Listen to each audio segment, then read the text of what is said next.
we are going to talk about commercial banks. Okay.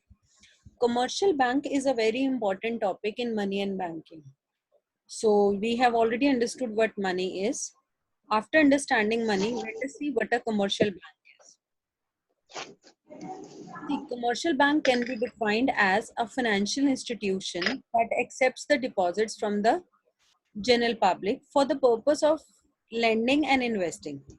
Commercial bank एक ऐसी institution है जो कि आपके यूज करती है, मींस जो भी लोग हैं वो वहां पर सभी को जो है ये किसी की आवाज आ रही है, I am muting everybody, it is disturbing me.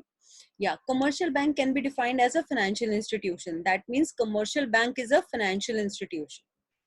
Every financial institution is not a bank, but every bank is a financial institution. I will talk about it. ठीक है, सारे बैंक जो हैं वो आपकी फाइनेंशियल इंस्टीट्यूशन होते हैं, लेकिन सारी फाइनेंशियल इंस्टीट्यूशंस बैंक नहीं होती. जैसे आपका LIC है, GIC है, UTI है, मुथूट है, ये सब फाइनेंशियल इंस्टीट्यूशंस हैं, लेकिन ये बैंक नहीं है. तो बैंक में ऐसी क्या खास बात होती है?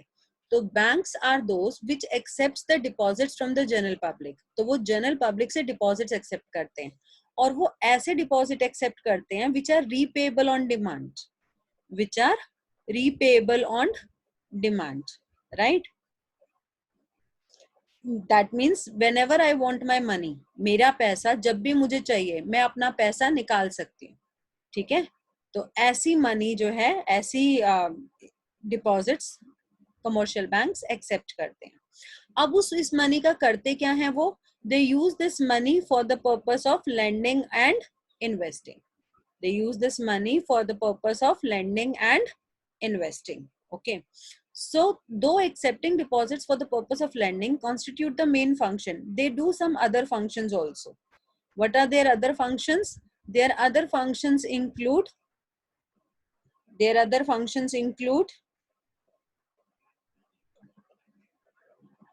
like they invest their money at many places. They buy shares of some other companies, but they do not but if I talk about a financial institution, they also accept deposit. आप LIC में भी अपनी policy का पैसा जमा कराते हो, UTI से म्यूचुअल फंड्स वगैरह खरीदते हो, लेकिन उस पैसे की कभी चेकबुक नहीं होती, वो चेकेबल डिपॉजिट कभी नहीं होते.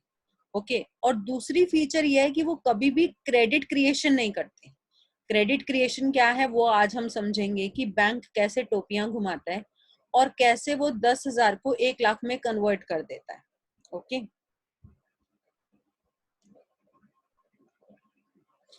So there are two characteristics which are very important to be called a financial institution.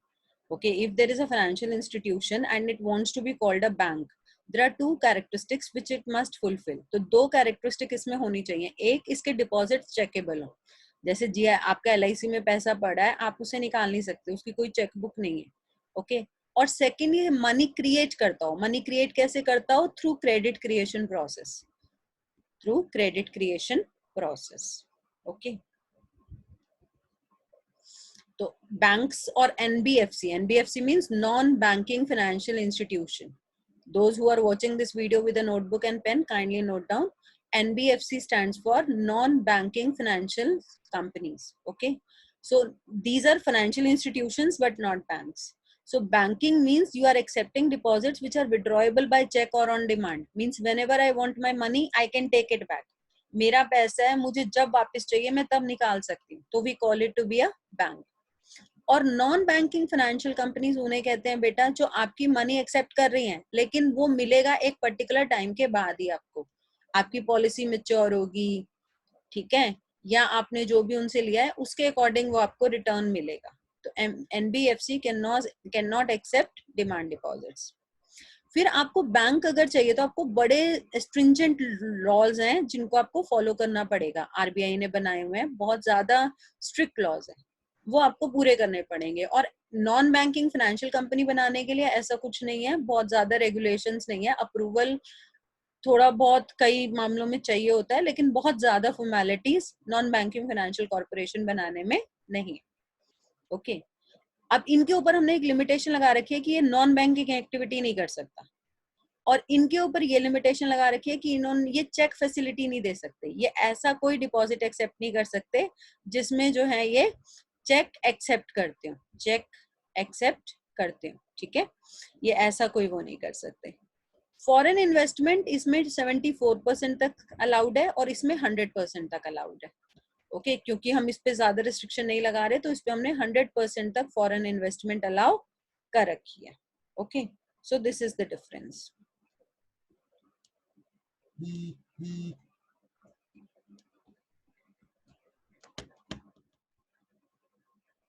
Next come functions. However, functions of commercial bank have deleted from our syllabus. You know, still I'm taking it because without knowing basic things about functions, I will not be talking in detail, but I'm explaining in nutshell what are the functions of a commercial bank.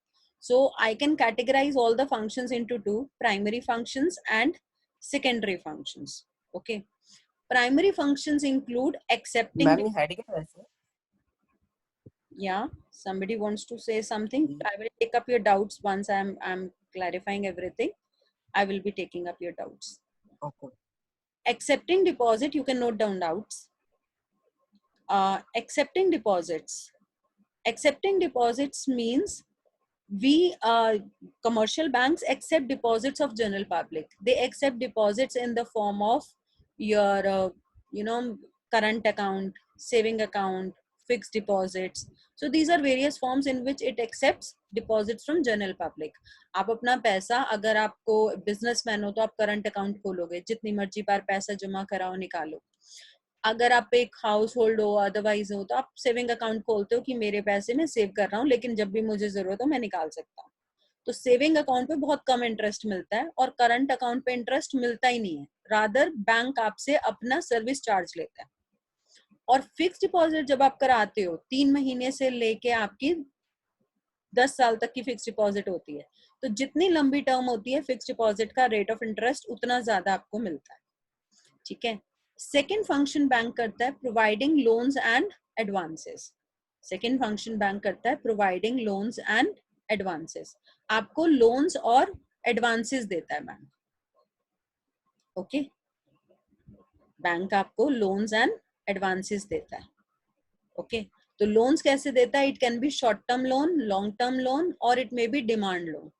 तो short term loans are for a period less than 1 year, long term loans are for a period more than 1 year, and demand loans are which can be demanded anytime कि भाई मेरा पैसा मुझे वापस चाहिए, तो at notice I can call it any time, okay।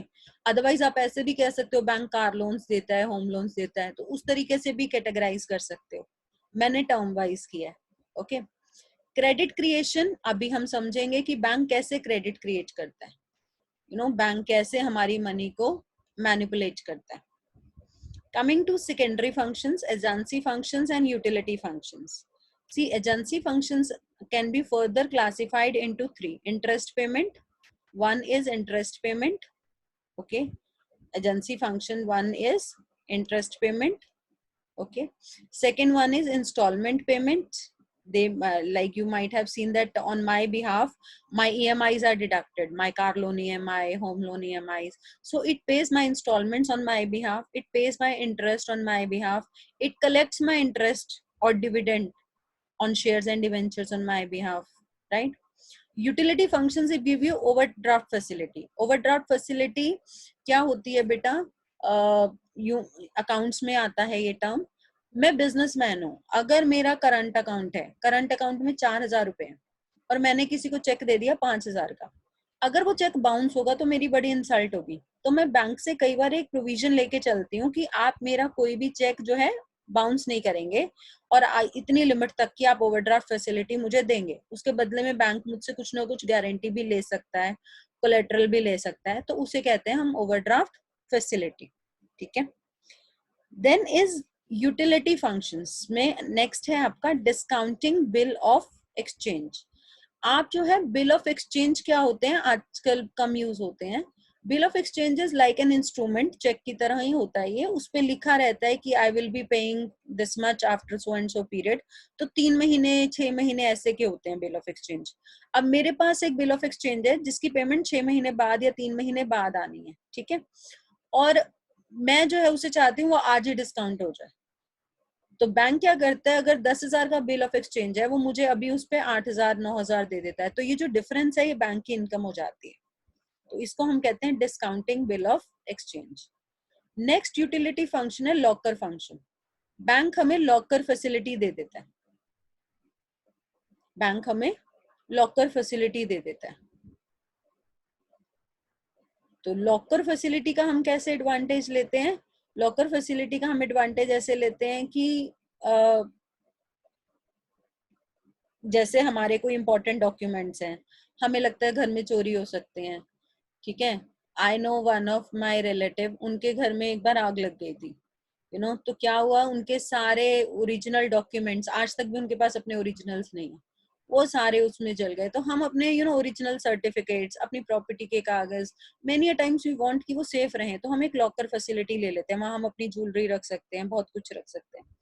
Travellers cheque, अब मान लो मैं कहीं घूमने जा रही हूँ, तो मैं बजाय कैश ले जाने के मैं ट्रैवलर्स चेक प्रेफर करती हूँ।